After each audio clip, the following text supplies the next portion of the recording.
Coucou les amis, bonjour, j'espère que vous allez bien et bienvenue sur la chaîne des Tortues Nomades. Alors nous voilà de retour de Pau où nous avons pu trouver un appartement pour notre fils François. Et en attendant le rassemblement Festibus, je vous présente un tuto sur la connexion internet en camping-car. À la demande notamment de Mamie Croquette que j'embrasse très fort au passage.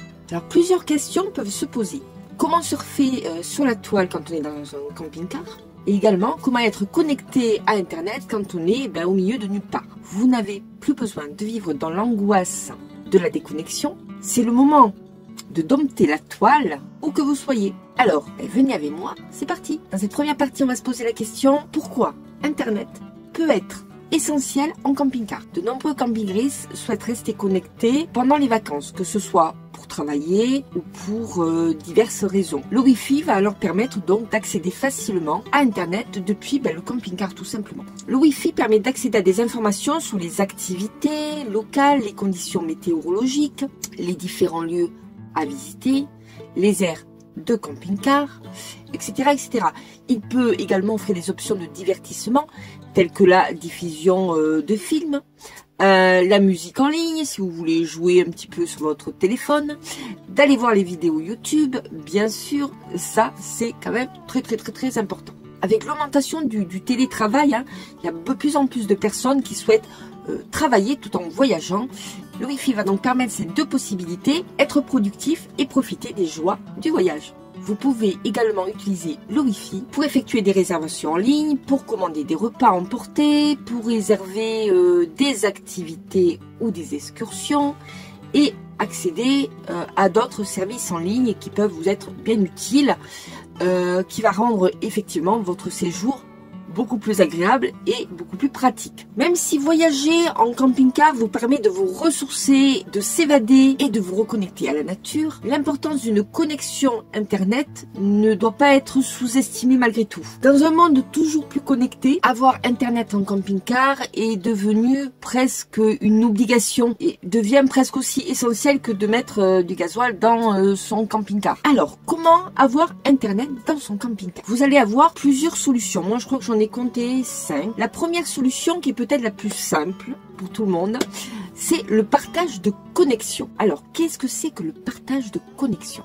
Alors, le partage de connexion est une fonctionnalité qui permet à un appareil disposant d'une connexion Internet, alors généralement on prend un smartphone, de partager sa connexion avec d'autres appareils. Cela peut se faire grâce au Wi-Fi, mais aussi au Bluetooth ou directement avec un câble USB. Donc en activant votre connexion avec votre smartphone, tout simplement, ça va vous permettre de vous connecter, admettons, sur votre ordinateur. Ou ça peut être aussi une tablette ou sur un autre téléphone. Nous, admettons, c'est ce qu'on fait depuis le début, c'est-à-dire qu'on se connecte avec nos téléphones pour avoir Internet avec notre ordinateur, admettons, et même notre télé. Et j'ai envie de dire, ça marche plutôt bien. On a donc 3 téléphones portables avec quand même des forfaits un petit peu conséquents quand même, pour être un petit peu tranquille, puisque moi, forcément, je suis pas mal sur Internet. Et évidemment, on jongle avec ces 3 connexions. Alors, si vous voulez partir dans l'Union européenne, vous pouvez également utiliser votre forfait qui est souvent compris dans votre contrat.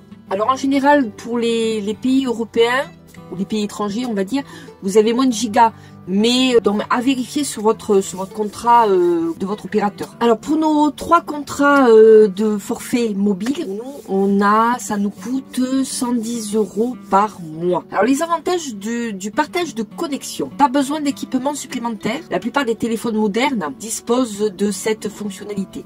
Il suffit de quelques touches pour activer ou désactiver le partage. Donc c'est relativement simple. Le partage de connexion fonctionne en 3G, 4G, 5G selon forcément la couverture que vous allez avoir. Si vous disposez d'un forfait mobile conséquent, vous n'avez pas de frais supplémentaires à avoir. Alors, au niveau des inconvénients, c'est vrai que quand on fait le partage de connexion, votre batterie se décharge beaucoup plus vite. Donc, faut faire attention à brancher votre téléphone qui vous sert de partage, pour pas que vous tombiez en panne d'internet, surtout si vous êtes en train de faire quelque chose d'important, parce que votre téléphone se décharge relativement vite. Alors, également, si vous partager plusieurs appareils en même temps. Admettons, vous mettez votre téléphone en partage de connexion et puis, admettons, Laurent regarde la télé, moi je suis sur mon ordinateur.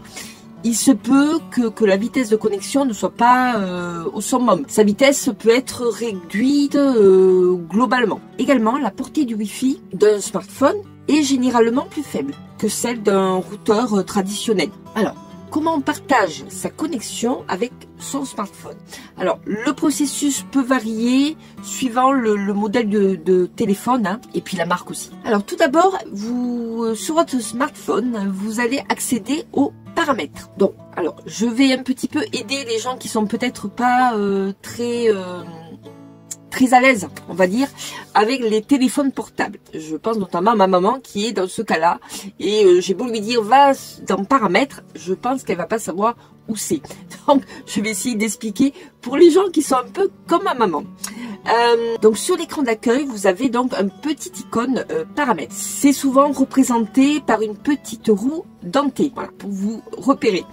Et vous cliquez dessus. Tout simplement. Vous avez plusieurs options. Normalement, c'est dans la section réseau et internet que vous allez trouver ce partage de connexion. Une fois que vous êtes dans réseau et paramètres, vous cliquez dessus et puis là, vous allez avoir écrit point d'accès mobile et partage de connexion. Il faut juste après cliquer dessus pour activer. Vous aurez peut-être à configurer un mot de passe et un nom pour ce réseau-là. Et afin pour avoir l'accès à Internet sur les différents appareils, il vous faudra activer le Wi-Fi sur chacun d'entre eux. Alors, une fois que vous avez activé votre smartphone, il va commencer à émettre un signal Wi-Fi. Sur l'appareil sur lequel vous voulez vous connecter, il vous suffit de chercher le nom du réseau de votre téléphone dans la liste des réseaux disponibles. Vous allez donc sélectionner ce réseau. Il vous faudra rentrer donc le mot de passe qui correspond au réseau et vous serez connecté. Voilà, donc c'est relativement simple hein. Et puis comme je vous disais, on a juste à appuyer sur des boutons. Il n'y a pas beaucoup de manipulation à faire. Pour la deuxième solution, vous avez les fameuses clés 3G, 4G, 5G. Alors, ces clés-là ressemblent beaucoup à des clés USB, mais elles fonctionnent avec une carte SIM. Il vous faudra donc avoir un abonnement Internet pour vous connecter en Wi-Fi au moyen de cette clé 4G. La majorité des opérateurs proposent ce type d'abonnement, hein, comme Orange, SFR, Bouygues, voilà. Tout Free, voilà, tous les opérateurs que tout le monde connaît. Une fois que vous avez votre clé 4G, il vous suffit d'activer le Wi-Fi, sélectionner le nom de votre clé 4G et puis entrer le mot de passe associé. C'est un petit peu comme quand vous utilisez votre téléphone. Ce mot de passe vous sera communiqué par votre opérateur. Vous pouvez peut-être le changer après si vous le souhaitez, hein, mais bon voilà, le premier mot de passe, vous l'aurez par votre opérateur. Alors ce qui est bien, c'est que vous pouvez utiliser cette clé partout où vous vous trouvez, puisque c'est le réseau mobile qui est utilisé. Alors cependant, il est possible de pouvoir utiliser que sur un seul appareil, que par exemple sur votre ordinateur portable. Et c'est uniquement pour une seule connexion Internet, contrairement au téléphone où on peut faire un partage de connexion sur plusieurs appareils. La connexion peut être également limitée si on est dans des endroits un peu reculés.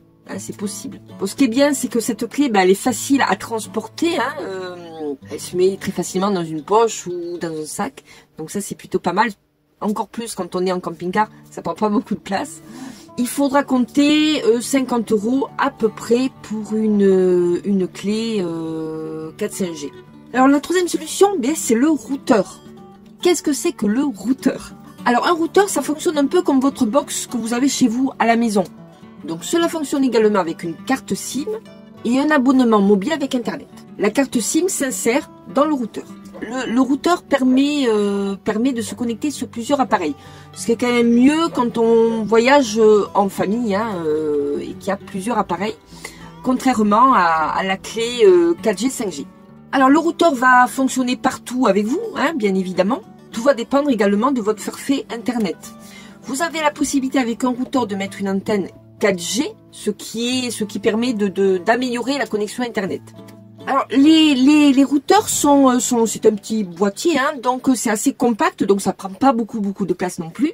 Alors bien évidemment, ça permet l'accès à Internet dans n'importe quelle zone couverte par le réseau 4G, offrant ainsi une grande flexibilité. De nombreux routeurs ont également une batterie interne, permettant une utilisation même en l'absence d'une source d'alimentation externe. Pour un bon routeur 4G, il vous faudra débourser environ 200 €. Alors, comment configurer votre routeur 4G? Donc, il vous faudra insérer la fameuse carte SIM, allumer le routeur, mais bon, avec le routeur, vous avez une notice qui vous explique tout, hein, logiquement, donc normalement, vous ne devez pas avoir de problème pour allumer votre routeur. Et ensuite, c'est comme d'habitude, si avec votre routeur, vous devez vous connecter sur votre ordinateur, vous cherchez le nom de votre routeur, vous mettez le mot de passe, et puis c'est parti, vous êtes connecté. Alors avec le routeur, vous allez avoir parfois plusieurs mises à jour à faire. Ces mises à jour vont vous permettre de bénéficier de certaines améliorations. Donc c'est intéressant de les mettre à jour régulièrement quand même. La quatrième solution, c'est d'avoir également une antenne satellite. Alors, comment fonctionne la connexion par satellite? La connexion par satellite, contrairement aux connexions terrestres, on va dire, qui utilisent des câbles et des ondes pour fournir Internet, ici, la connexion va fonctionner en émettant et en recevant des données via les satellites en orbite autour de la Terre. Bien sûr, on pense tous à la Starlink qui a été lancée il y a plusieurs années quand même maintenant, enfin, oui, je sais plus exactement, par SpaceX. Alors, comment va fonctionner la Starlink? La Starlink permet d'avoir des vitesses de connexion plus rapides et une latence réduite. Alors, par exemple, si vous envoyez une requête de votre appareil, par exemple, je ne sais pas, vous cherchez, vous allez ouvrir une page web. Les données sont transmises à l'un des satellites Starlink qui, elle, va la relayer à une station qui se trouve au sol.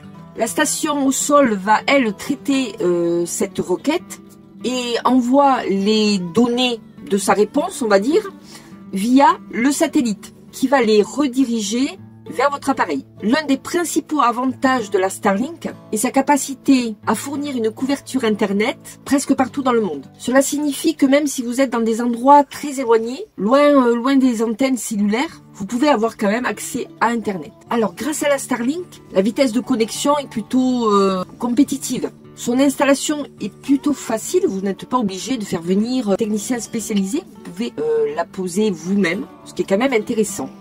Quel équipement il faut pour mettre une Starlink?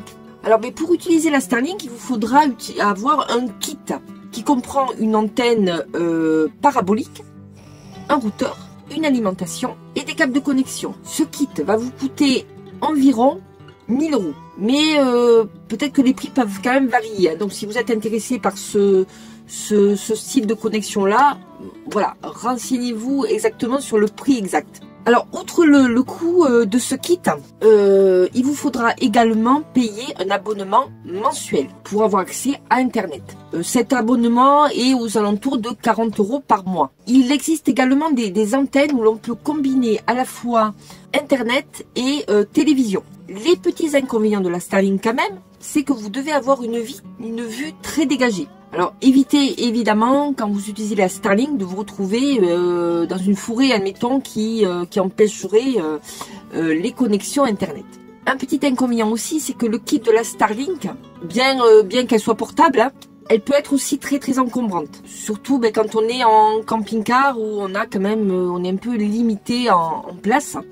Alors que pour ceux qui sont peut-être en bus aménagé, admettons, où il y a un peu plus de place, c'est peut-être mieux, c'est peut-être plus facile, plus commode. Mais pour les petits véhicules, c'est quand même assez encombrant. Alors, bien que la Starlink offre une couverture, on va dire, mondiale, hein, donc voilà, c'est parfait pour ceux qui veulent faire un tour du monde, hein, il peut y avoir des zones géographiques où le service n'est pas encore disponible, où il peut être un peu limité. Le coût est également prohibitif quand même, hein, voilà, c'est pas à la portée de tous. Ça a quand même un coût déjà à l'installation avec le kit. Et également, ça vous fait des frais supplémentaires par mois. Donc, il faut quand même le réfléchir aussi. Et ma 5e solution et la dernière, c'est vous connecter à un réseau Wi-Fi. Alors, pour cette solution, vous n'avez besoin d'aucun équipement spécifique. Très souvent, les campings proposent leur Wi-Fi, ils vous donnent le mot de passe. Donc, vous pouvez vous connecter comme ça avec le Wi-Fi du camping. Il y a certaines aires de camping-car, admettons ici à Thouars, on peut se connecter sur le Wi-Fi de la mairie de Thouars, ce qui est bien pratique. Ça nous permet d'économiser un petit peu notre forfait. Voilà, parce que c'est vrai que François, il utilise beaucoup Internet tous les jours. Et ben, parfois, malgré qu'on ait un bon forfait, on est parfois limité. Donc, voilà, j'essaie de limiter de temps en temps les connexions Internet. Vous avez également des chaînes de restauration très connues qui proposent, non seulement de manger des hamburgers, mais également de vous connecter à leur Wi-Fi. Donc, voilà, ça peut dépanner aussi quelquefois. Vous avez également les transports publics, souvent dans les gares, vous pouvez vous connecter à la Wi-Fi. Moi, ce que je fais également de temps en temps, surtout quand je fais des recherches, c'est que je vais à la médiathèque et je me branche sur le Wi-Fi de la médiathèque, ce qui me permet d'économiser un petit peu mon Internet. Voilà, tout simplement. Alors, vous avez de nombreuses applications mobiles pour trouver des réseaux Wi-Fi disponibles à télécharger. Alors, sur Apple Store, si vous avez Apple, ou sur Google Play. Je vous propose donc 2 applications, mais il y en a plein d'autres, hein, vous regarderez sur votre téléphone. Il y a Wi-Fi Map, c'est une application gratuite pour Android, notamment. Donc elle vous permet de trouver des endroits Wi-Fi gratuits et payants, parfois, dans le monde entier. Je crois qu'elle dispose également d'une fonctionnalité de navigation hors ligne pour vous aider à trouver des points d'accès Wi-Fi sans connexion Internet. Vous avez une version gratuite, mais cette version-là limite certaines fonctionnalités quand même. Mais bon, vous arrivez quand même à trouver pas mal de coins Wi-Fi. Et puis vous en avez un autre qui s'appelle Wi-Fi Finder. Là c'est pareil, c'est le même principe. Voilà, donc vous regarderez un petit peu sur votre application ce qui vous convient le mieux. Donc comment faire pour se connecter à ces réseaux publics? Dès que vous êtes à proximité d'un de ces réseaux, vous allez ouvrir le Wi-Fi de votre appareil. Et là vous allez voir apparaître les différents réseaux qui sont disponible. Une fois que vous avez trouvé ce réseau, vous tapez le mot de passe qu'on vous aura fourni. Moi, admettons, la mairie de Thouars me fournit un mot de passe. Je crois qu'il y a juste à communiquer mon adresse mail pour pouvoir me connecter, mais une fois que j'ai marqué tout ça, ça se connecte très facilement. Alors, les avantages de ce réseau-là, c'est que très souvent, ils sont quand même gratuits. Il se peut que parfois dans les campings on vous fasse payer un petit forfait internet, mais bon, en général c'est quand même gratuit. Ce qui est intéressant aussi, c'est que dans les zones urbaines et puis dans les zones assez touristiques, vous avez ces points Wi-Fi un peu partout, ce qui vous permet d'être quand même connecté très facilement. Et ensuite, les plus gros inconvénients, évidemment, c'est la sécurité, puisque ces réseaux publics sont souvent pas très bien sécurisés. Donc ces points d'accès Wi-Fi, je vous conseille de les utiliser pour des opérations simples, en fait. Voilà, n'achetez rien si vous vous connectez sur ces réseaux-là. Admettons, si vous allez sur un site où on vous demande votre mot de passe, admettons, etc. Voilà, évitez quand même d'aller sur des sites où on vous demande vos coordonnées, ou votre mot de passe ou un compte particulier. Donc c'est plutôt pour aller surfer sur Internet, pour avoir des informations. Et soyez quand même assez prudent. Voilà, ce que je vous conseille aussi, si vous êtes sur un Wi-Fi public, c'est de vous déconnecter dès que vous avez fini. C'est le plus simple et le plus sûr. Vous pouvez également utiliser un VPN. Qu'est-ce que c'est qu'un VPN? Ce VPN, ça va permettre de crypter votre connexion à Internet, ce qui va rendre un peu plus difficile l'accès à vos données, tout simplement. Les Wi-Fi publics n'ont pas non plus une connexion Internet très importante. La vitesse du Wi-Fi est beaucoup plus lente en règle générale. Donc évitez également, alors moi je parle pour moi, mais admettons quand je charge mes vidéos, bon déjà je ne le fais pas avec un Wi-Fi public, et en plus c'est que leur connexion est quand même très limitée en vitesse. Et voilà, je vous ai donné les 5 solutions que vous pouviez utiliser pour avoir une connexion internet en camping-car. Dites-moi dans les commentaires quelles sont les astuces que vous utilisez pour rester connecté sur la route. Partagez vos expériences et vos conseils dans les commentaires ci-dessous. N'oubliez pas de liker, de partager et de vous abonner. J'espère que ce tuto vous aura été utile. Je vous dis à très vite, à très bientôt. Bisous, ciao.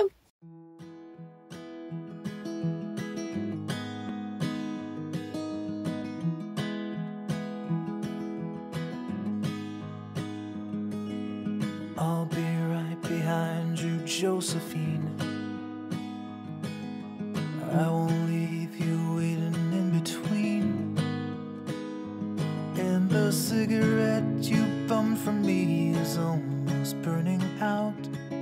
You suck it till your fingers burn and then you throw it on the ground. I'll be right behind you, Josephine. Even after everything we've seen, in this sterile room with blinding lights and faces pointing down, I only wanna scream, but still I just can't make a sound. Now hold my hand, hold my breath. There's nothing